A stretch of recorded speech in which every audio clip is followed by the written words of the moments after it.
සුබ දවසක් ඔයාලා හැමෝටම. අද The Daily Dose of Flavor YouTube channel එකෙන් මම හදන්න යන්නේ මෙහෙම කිව්වොත් දකුණේ රසට මාළු කරියක්. කවුරුත් අනිත් කටේ තරහ වෙන්න එපා. මොකද මම මෙහෙම කිව්වේ මම ගොඩාක් පළාතට ගිහිල්ලා එහෙම කෑම රස විඳලා තියෙනවා. ලංකාවේ ඕනම පළාතක කෑම ගත්තම රසයි. හැබැයි මේ මාළු කරිය එක මේ විදියට හදනවා මම දැකලා තියෙන්නේ. අපි පැත්තේ නැත්නම් දකුණු පළාතේ තමයි. මාළු හදන්න ගොඩාක් ක්‍රම තියෙනවා. ඒ වුණාට මේ විදිහට හදාගත්තම හරිම රසයි. කියන්නේ පොල් ටිකක් ගාගත්තත් කන්න පුළුවන් තරමට මාරම රසයි. ඔයාලත් පොඩ්ඩක් try කරලා බලන්න.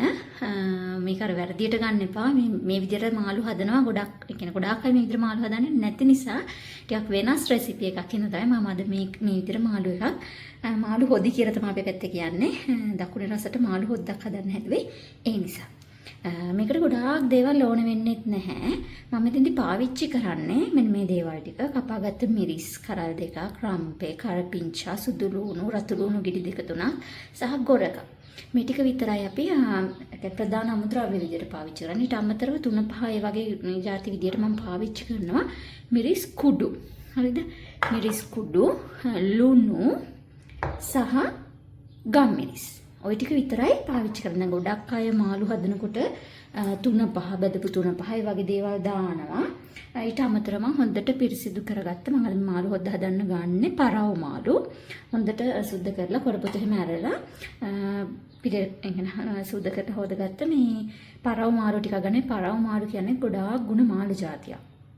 ඒ කියන්නේ ඒක ඔමෙගා 3 ප්‍රෝටීන් ඒ දේවල් අඩංගු වෙනවා. ඒක ගොඩක් අපේ මොළේ ක්‍රියාකාරීත්වයට හાર્ට් එකේ හොඳ ක්‍රියාකාරීත්වයක් තියාගන්න එකට එහෙම ගොඩක් වැදගත්. ඔමෙගා 3 කියන්නේ සාමාන්‍යයෙන් අර හිතකර මේ ධම්ල జాතියක්. ඒ නිසා කොලෙස්ටරෝල් එහෙම අඩු කරන්නේ දේවල් වලට හිතකර මේ ධම්ල උදව් වෙනවා. කියන්නේ ගොඩක්ම ගුණ මාළු జాතියක්. සහ ගොඩක් රස මාළු జాතියක්. අනිවාර්යෙන් මේ මාළු මේ විදිහට හොද්දක් හදලා බලන්න. ඔයාලා ගෙදර කට්ටියත් ගොඩක් ආසාවෙන් කයි කියලා මම හිතනවා. අපි බලමු දැන් මේ මාළු හොද්ද හදාගන්න විදිය. මම මුලින්ම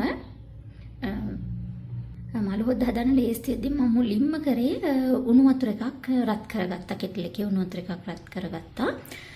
ඊට පස්සේ කරන වැඩ ටික වෙන පිළිවෙල මොකක්ද කියලා අපි චුට්ටක් බලමු.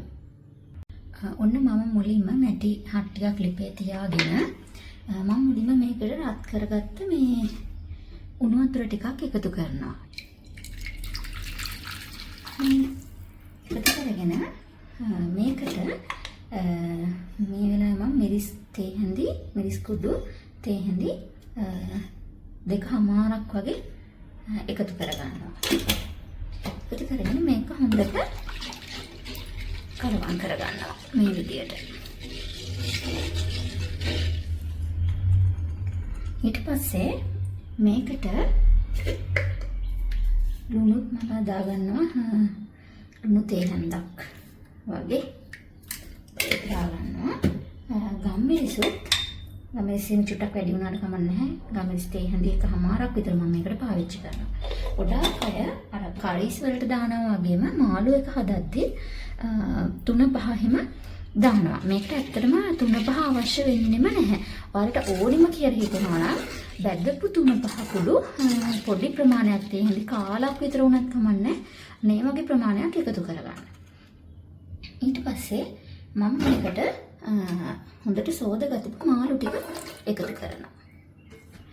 ඊළඟට හොඳට කුඩු මේ මිරිස් කුඩු ටික හොඳට දිය කරගත්තට පස්සේ තමයි මේ වැඩේ කරන්නේ. මේ විදිහට මාළු ටික එකතු කරලා පස්සේ කපාගත්ත ලුණු ගෙඩිය, රතු ලුණු, සුදු ලුණු, කරපිංචා, ඒ කරපිංචේ මාළු ටිකක් වැඩිපුර එකතු කරගත්තට කමන්නේ. ගොරක, රම්පේ, ඊළඟට අමුමිරිස්. ඔන්නයි කියන කලවම් ටික එකතු කරගන්නවා. ඊට පස්සේ මේ ටික දැන් හොඳට එකතු කරගෙන ඉවර වෙලා මම තව මේකට මට චුට්ටක් හොදි වැඩි ඕන නිසා උණු වතුර ටිකක් එකතු කරනවා. ඔය විදිහට මාළු ටික හොඳට වෙහෙන ගානට උණු වතුර එකතු කරගෙන මම ඊට පස්සේ දැන් මේක සත්තු කරගෙන මේක හොඳට තැම්බෙන්න දෙනවා. කරපිංචිම පුළුවන් නම් ටිකක් වැඩිපුර එකතු කරගන්න. එතකොට මාරම රසක් සහ සුවඳක් එනවා. ඔය කියන කලමනා ටික විතරයි ඕන.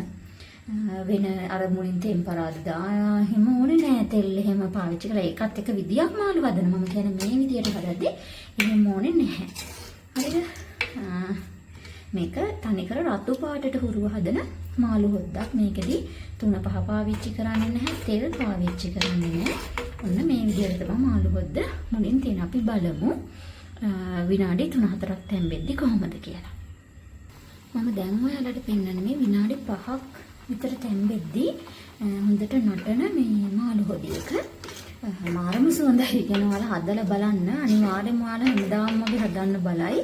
ඒ තරම් මේ ක්‍රමයට මාළු හැදුවහම මාරම රසක් තියෙන ෆ්‍රෙෂ් මාළු නම් එහෙම හොයගන්න පුළුවන් පැත්තක නම් ඔයාලා ඉන්නේ. තව හොඳයි. ඒ කියන්නේ අර ෆ්‍රෙෂ් මාළු මේ විදිහට හදමු ගොඩක්ම රසයි. බලමු අපි තව විනාඩි 5ක් තැම්බෙන්න දෙමු මේක හොඳට. මේ තියෙන දැන් හොඳට විනාඩි මුලින් ඉඳන්ම ගත්තත් හොඳට විනාඩි 10ක් 15ක් අතර කාලයක් තැම්බුණු මාළු හොද්ද. මාරම සුවඳයි. වගේම මම ලුණු බැලුවා. ලුණුත් හොඳටම හොඳයි. ඇඹුල් ඒ කියන්නේ ගොඩක දාන්න අපි ඇඹුල් ගන්නනේ. ඒ දෙක අනිවාර්යයෙන්ම මේකට ඕන. ඒ කියන්නේ සාමාන්‍යයෙන් මේ විදියට දැන් මේ පරව මාළුනේ මම හැදුවේ. ඒ වගේම හුරුල්ල මාළු, ලින්න මාළු, කෙලවල්ලෝ එහෙම මේ විදියට හැදුවහම මාරම රසයි. පොල් ටිකක් දාගත්තත් හොඳටම කන්න පුළුවන් විදියට මාළු හොදියක තියෙන සැරට සහ හොඳ පෙනුමකට වගේම හොඳ රසට තියෙනවා. ඒ වගේ මේකේ ගුණයක් ගොඩාක් වැඩි. ඔයාලා අනිවාර්යෙන් try කරන්න. අපි බලමු මේ මාළු එක තසිමකට බෙදාගෙන. මේ තියෙන අද අපි හදාගත්ත මාළු කරියක මම දැන් තසිමකට බෙදාගෙන තියෙන මේක මාරම සුවඳයි. වගේම මාර රසයි. කරපිංචිම ඇතිවෙනාට දාගන්න. අනිවාර්යයෙන්ම මේක හදලා බලන්න. The Daily Dose of Flavor YouTube channel එකත් එක්ක අපිත් එක්ක එකතු වෙලා අද මේ රෙසිපි එක ඉගෙන ගත්ත ඔයාලා හැමෝටම ගොඩක් ස්තුතියි. ඔයාලට හිතෙනවා නම් මගේ channel එක හොඳයි කියලා subscribe කරන්න. Thank you.